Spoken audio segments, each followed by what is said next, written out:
Okay, so we're back again in part 4 here about how to become rich or how to make money. And in the last video we talked about why we evaluated why we indeed maybe even would bother doing something. Okay, and of course that comes off our desires, our dreams, and our goals and our wants, and these, if they're big enough, they motivate us to action, right? Without action, there's nothing. Okay.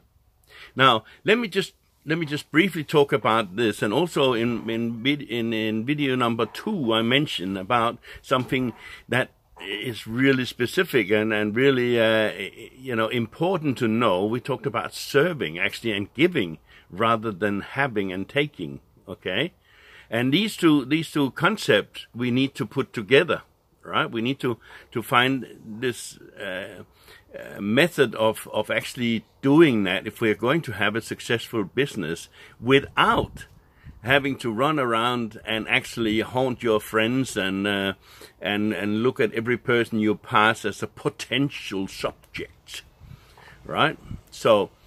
In fact, there's no lifestyle there, and there's no freedom in that, is there? Right? Now, in our business, in my business, and I love to say it's just my business, but, again, I have mentors that actually teach me, what I should do and how I should do it. And I love this business because of these facts that I am so relaxed about the whole thing, and I recognize that this is just my show. It's my own business, and part of it is that I can help other people if I want to, or I can just continue building my business, the way that I want. Okay. Now let's just recognize another thing, by the way, that we are all somebody's customers, all somebody's consumer or clients, right? Whether you like it or not, that's not going to change, right? You are the client of your dentist, you are the customer of your supermarket, and so forth. So, for me to be the client of somebody who's making money by telling me or showing me how to actually build a business, I think it's okay. I know for a fact my dentist only causes me pain, if you get the drift there, right? So, I have been in this world long enough to know now what is the real thing and what is not. I can assure you, I have spent more than 30 years evaluating these different and being involved with many different businesses, and I certainly have an idea now to see what's what. Because the problem is that when you start looking for extra income, then in this day and age, we go online and we type in maybe, how to make more money and whatever, right? And you get bombarded. If you look at it, there's probably like 12 million different pages waiting for you in Google to tell you how to make money. So if you think it's easy just to go in there and find something and then hoping that that you will hit the right thing, all right? Then good luck, right? Because that's what I did, and that's why I took a bit of time putting this stuff together to actually search it all out. When I first started realizing, as I said, I got involved with internet marketing, and I spent quite a long time in there. Now, I don't regret that because I learned so much, and you will probably, however many people who would talk about, this industry, they'll say, they would all tell you that they learned a lot, right? They might not have liked the business or were able to put it together. Many people did. Many people still have a wonderful lifestyle with passive income and to the millions of dollars coming in every year, right? So, to say, oh, that industry doesn't work, of course it does, right? For the people who want to work it, right? But for me it wasn't, and for some other people it may not, And then let's understand that in some businesses you lose money, right? Especially in traditional businesses. You know, you can see here I'm on an organic farm. I mean, this is a hole in the ground, I can tell you, right? You know, many thousands of dollars goes into this ground, and sometimes it doesn't always, you know, pan out. Sometimes the crop don't work, right? But, you know, most of us would sort of go, God, my love, I'm not doing that again. God, that's a scam. That's a bloody scam, yeah, right? I put $25,000 into this crop and it didn't turn out to be anything. That's a scam, right? No, it's not. It's just like an investment, and that's the first part you need to put your head around. You need to invest in your own growth. You need to invest in your own future, right?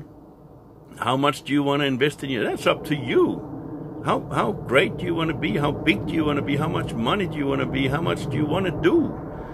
I mean, most of us, again, you know, don't mind investing money, right? It's a little bit like the chicken and the egg, you know, what comes first. And of course, you know, let's say in the old days with yellow page advertising, you're saying, you know, it's going to cost me $8,000 a month to advertise, you know, but I don't want to do that before I have the money to do it, right? I mean, at the moment, you know, my sideline business, I have a few there, is I'm an internet marketer as such. I'm a promoter of people's businesses online, both here and in China. And I hear this quite a lot, you know. When I tell them how much it's going to cost, they go, oh, God, no. You know, I'm not spending that sort of money, right? But they forget that for them to make about 100,000 or more a year, to spend 10,000 a month is not a great investment. Okay, that's like you know, spending $1 if somebody is giving you 1,000. So we talk about ROI. That's a return on investment. So that's a great return on investment. In fact, if you can spend $1 and get $2, that's good. That's really good, right? So to have more than that is just cream on the cake, right? So no icing on the cake, as they say, right? So anyway, you know, so maybe part of this is to understand business a little bit, right? You know, what is better to invest? I mean, we always talk about investing in cars and houses and stuff like that, you know. You know, if you listen to Robert Kiyosaki, a house is actually not an investment, right? I'll get you to read up that book himself, right? Rich Dad, Poor Dad by Robert Kiyosaki, very, very clever man, right? And a car, I mean, the minute you pay for the car and take it out over the, you know, on the road, then it's devaluating, right? Your lawnmower, you buy a brand new lawnmower, fantastic, it's an investment. You think because it's going to cut your grass, yeah, maybe. If say that you were going to pay someone else to do it for you anyway, right? Then they may save you, but you're not doing that, right? So the lawnmower is not actually an investment unless you take the lawnmower and you say, okay, I will mow my lawn once a week or once a month, and the rest of the time I will hire it out for other people to mow their lawns. Then suddenly you're making an income on your lawnmower, yeah, while you're still having your own lawn mowed for free, so to speak, yeah. A clever man, Mike Adams, told me that once, right? And I've never forgotten it because that makes a lot of sense to me. So let's just understand the concepts here that, you know, to do anything to make money, nobody's going to give you money, right? And we talked about giving, right? That means that we actually have to be giving to other people, right? You know, let's just look at a pop group or something like that, you know, and see how they actually make their money. Or football star, right? Beckham, right? Let's look at Beckham, right? I think everybody should know Beckham, yeah? And, you know, he makes a lot of money for literally doing nothing, yeah? But his appearances and his whole persona makes millions of people invest in the commodities that he sells or he does or whatever, right? So their promoters are making millions of dollars from his involvement. Now, then you can say, well, it's all about money, isn't it? No, it's not about money. It's about experiences and the pleasures that if you can't sit in the same room as Beckham, if you can wear a copy of his T-shirt, maybe that will make up for it in some way, right? Or if you can, read Harry Potter's books, then, you have pleasure. I mean, most kids have read them about 10 times. What good value is that? Right, and that's why she's making a lot of money. So you have to think about, okay, well, how can I, get people involved in my business without having to run after them and try to push something on and they don't want? And two, what have I got to offer people? What can I offer people? Right, in my case, I offer advice and I offer, and in this case, it is free advice. Some of the stuff that you hear here, though you may not recognize, is worth millions of dollars to you, if you know how to apply it and take action. Absolutely millions. In 3 to 6 months, you could be making a six-figure income. If you wanted to listen to my rants here and try to do what I suggest that you do, right? Do I need you to do it? No, I don't need you to do it. It doesn't matter to me, right? Because I'm doing it, right?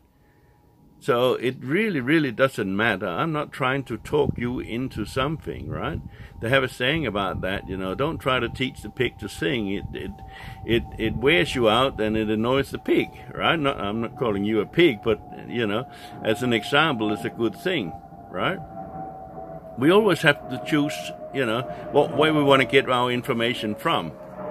And if you think for a minute, I'm saying, oh, I know all this, and this is this is something I learned last night, right? Then you probably, again, is in the wrong place, right? As I told you earlier, I have mentors who teach me every step of the way.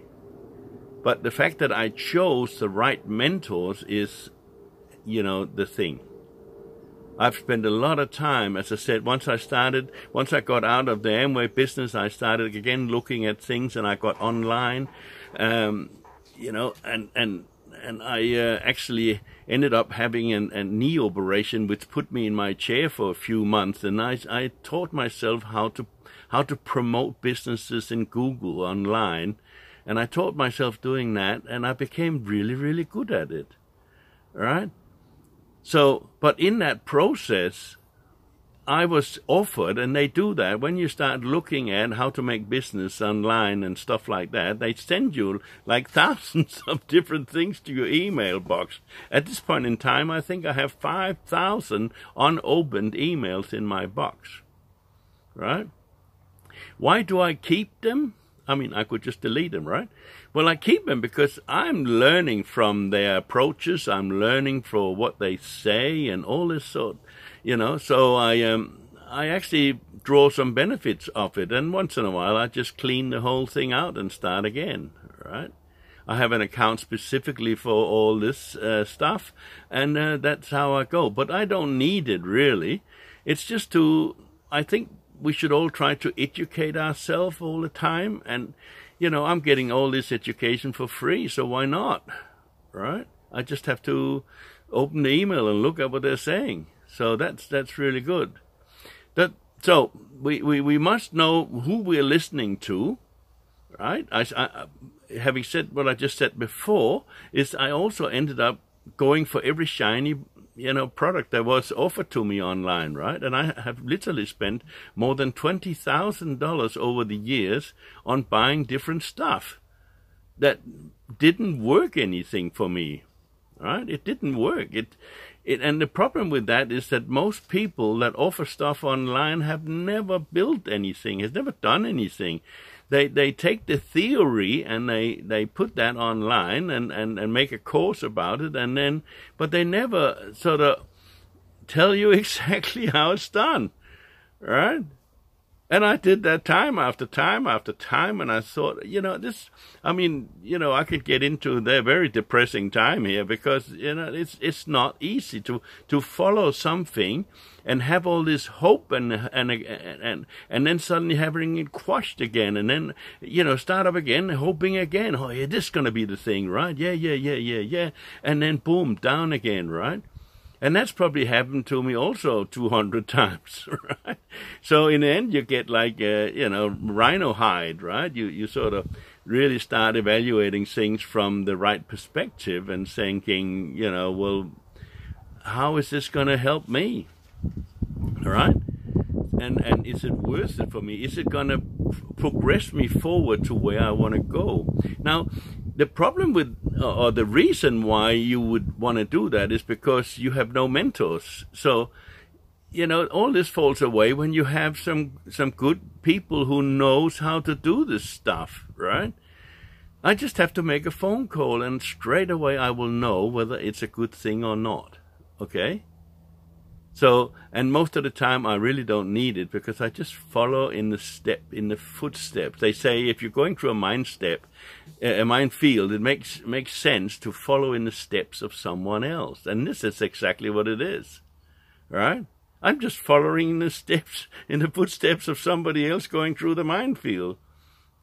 And that makes it stress-free, and it makes it a very happy experience.